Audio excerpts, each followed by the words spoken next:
काकडीचं मी हे साल काढले, सालाची चटणी करणार आहे, नंतर दाखवते. काकडीचे साल काढले आणि 2 कांदे आहेत. ही काकडी बारीक चिरून घेणार आहे. आत बिया असल्या तरी चालतात, काय प्रॉब्लेम येत नाही. मजगे सार करायचं. मजगे सार म्हणजे कन्नडमध्ये मजगे म्हणजे ताक घालून काकडीची करी करणार आहे. आता पहिल्यांदा कांदा आणि काकडी चिरून घेते. तेल तापायला ठेवलं आहे. जिरे,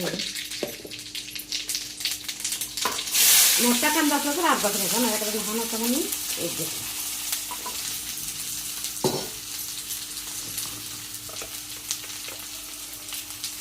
थोडीशी हळद, कांद्याचा कलर बदलला की हिंग घालायची. आलं लसूण पेस्ट ह्याला घालायची नाही. त्याच्यानंतर काकडी मी बारीक चिरून घेतली.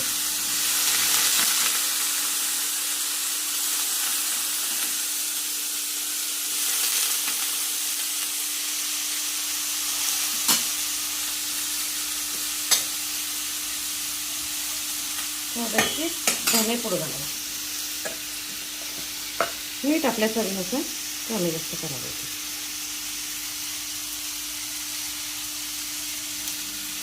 थोडं कमी घालायचं कारण ताक घालणार आहे नाही. ताकात जरा आंबटपणा असतं म्हणून थोडंसं कमी वापरायला बघायचं. आणि हे मी हिरवी मिरची, कडीलिंब, कोथिंबीर, जिरं, जास्ती जिरं वापरले. लसूण घालायचं नाही आहे ना त्यात. आणि मी सेपरेट केलं.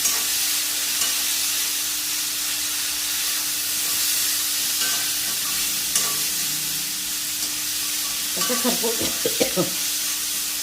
हिरवी मिरची आहे म्हणून तसा हे येतं, खाट आहे ना. त्याचं घालून जराशी पाणी घाल. दही आहे. आमचं दही जरा पातळच असतं, म्हणजे हे असते नाही, गाईच असतं आणि थोडं पातळ. शक्यतो मला वाटतं पाणी घालायची गरज नाही. ज्यांचं म्हैशीचं दही आहे की नाही त्यांनी जरासं पाणी घालायचं. ह्याच भांड्यानं घेतलं की 2 वाटी, त्याच भांड्याने एक अर्ध घ्यायचं.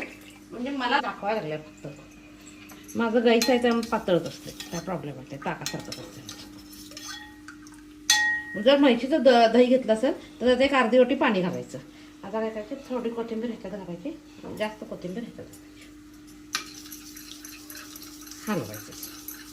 आता ह्याला छान असं शिजू द्यायचं. काय ॲड करायचं, मॅगी मसाला. हे मी शेंगदाण्याचं कूट घातलं. शेंगदाण्याचं कूट किंवा खोबऱ्याचं कूट कशाचं पण कूट घालायचं. आणि हे मॅगी मसाला घालायचा. किती म्हणजे तुमची क्वांटिटी किती आहे त्याच्यावर अवलंबून.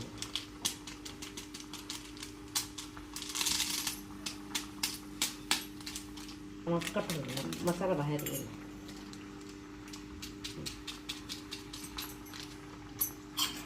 आज मी काकडीचं सांबार, मजगे कन्नडमध्ये सौतेकाई मजगे सार म्हणतात ते, आणि ज्वारीच्या भाकरी म्हणतात. आता याला व्यवस्थित शिजू द्यायचं.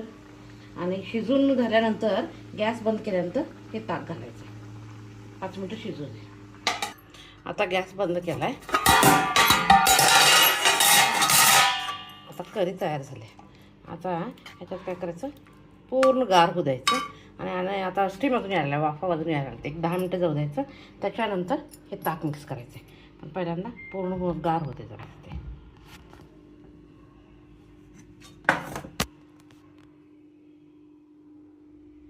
आता भाकरी केल्या मी ह्याच्यावर खाण्यासाठी. ज्वारीची भाकरी आणि हे ताकातलं भाजी.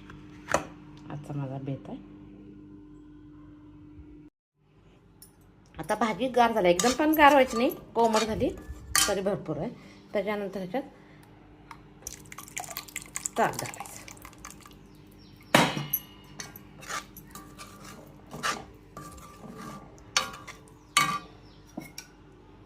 जर अगदीच भातावर पाहिजे असेल, पातळ असेल तर जास्त घालायला लागते, किंवा ह्यात पाणी तर जास्त घालायला लागते.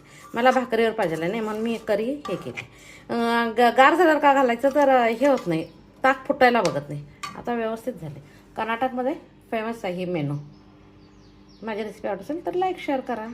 भाकरी बरोबर ताकातला काकडीची भाजी.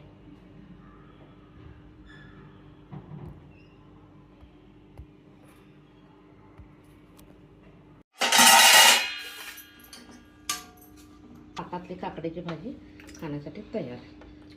ह्याला कन्नडमध्ये सवते काही मजगे होळी म्हणतात.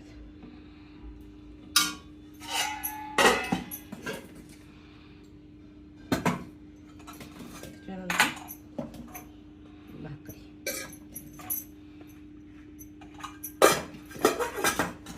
ताकातली भाजी केल्या, मग मी आज लस्सी पण केली. माझे लाईक शेअर करा.